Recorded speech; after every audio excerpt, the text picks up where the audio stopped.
So, umandar na sir. Ayan. Umandar na, malamig na aircon. Charging normal. So, charging normal. Malamig na aircon.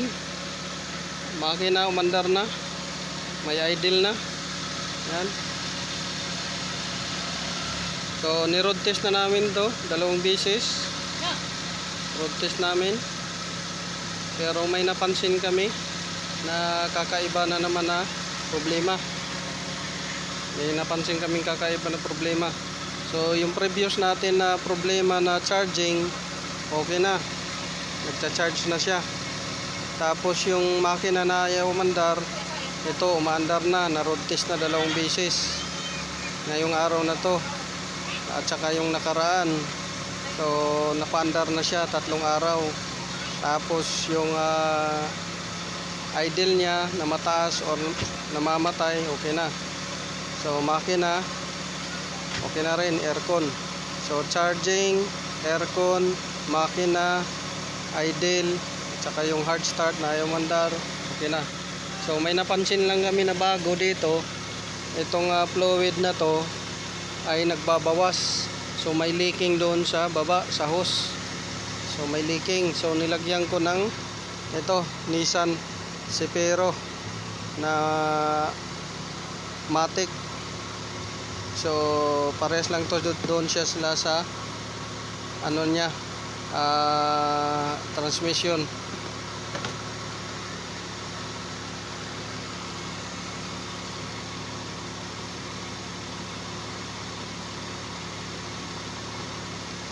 Ayan. Ang problema ito. At saka yung steering nyo ay walang bolt. Steering.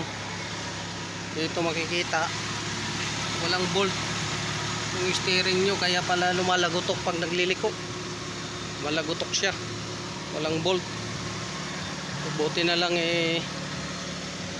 nasilip ko kagad. Dahil pag takbo namin, masyadong magalaw yung manubila. At masyadong likot yung gulong. Hindi siya nadidiretso. Gumigiwang-giwang siya. Yung pala yung manubila hindi makahold. So yun yung bagong discovery.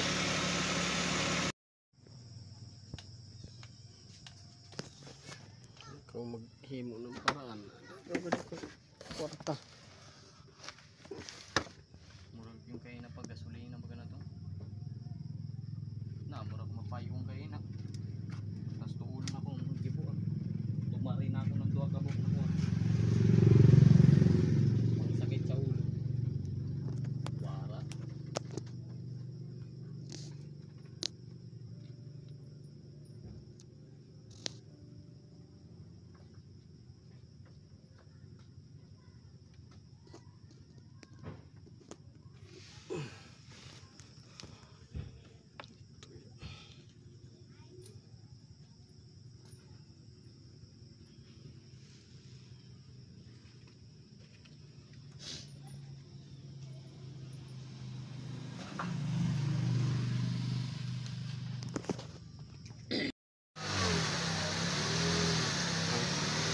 Overtime sir.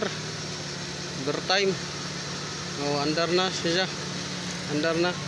So headlight, hazard. Sarado lahat ng bintana, sarado mo. Sarado. Pikas. Sarado pinto. Aircon.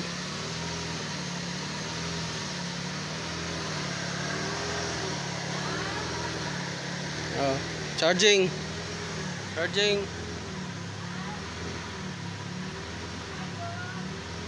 Yun.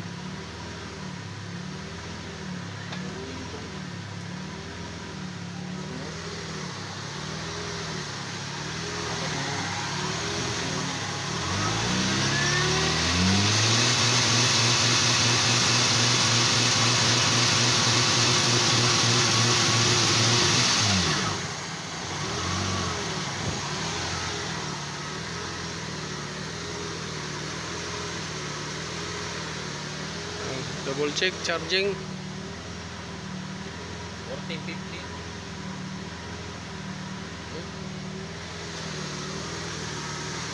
overtime. So far under na siya. Ang problema na lang natin yung steering pump, tumatagas dito kaya naubos, kailangan i-fix talaga yan.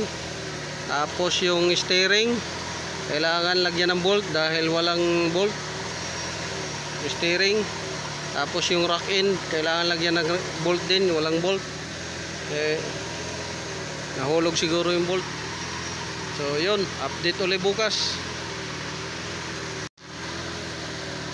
So ang issue nito, dati walang charging, so kinonvert natin sa voltage type regulator. Ito from electronic type kinonvert natin sa mechanical type. So ito yan, so gumana na siya, nag-charge na. So aircon dati hindi malamig, ngayon sobrang lamig, ayan nagpapawis. Lamig na. Tapos makina dati ayaw mandar, so ngayon mandar na. Ayan, mandar na. Tapos fuel pump mahina pressure, so ngayon modified natin yung pressure regulator. Ayan, yung regulator na yan modified natin. So far okay. Charging automatic naman siya. So yun, this is Autoboyson. Good evening, God bless. So ngayon paandarin natin uli yung sasakyan na ginawa natin, kung andar ba siya, overnight parking. So check muna natin yung tubig, mayroon pang tubig. Check natin yan para di tayo mag-overheat. So ayan, pandarin natin. So sila na 12.4. So pandarin natin kung andar siya.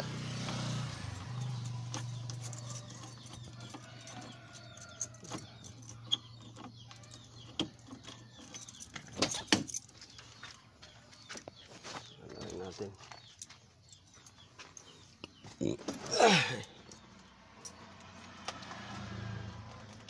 ignition on natin.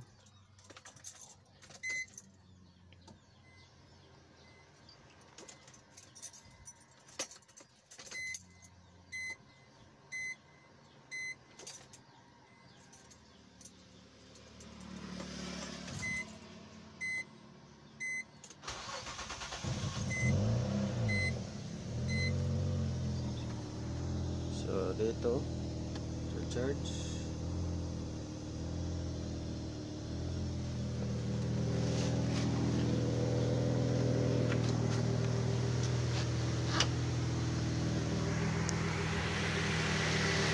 andar siya.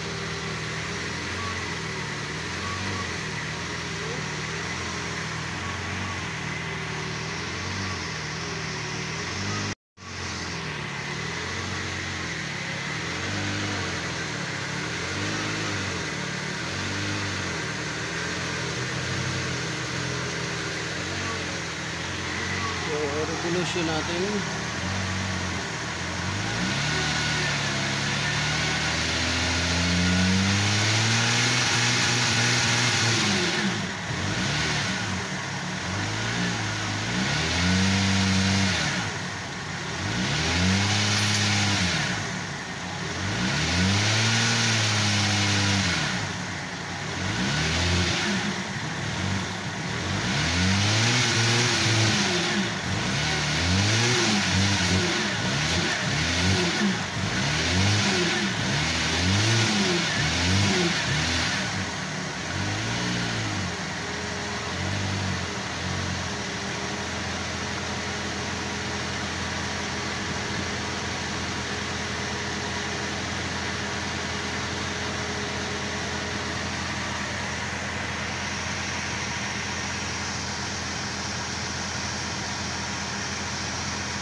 make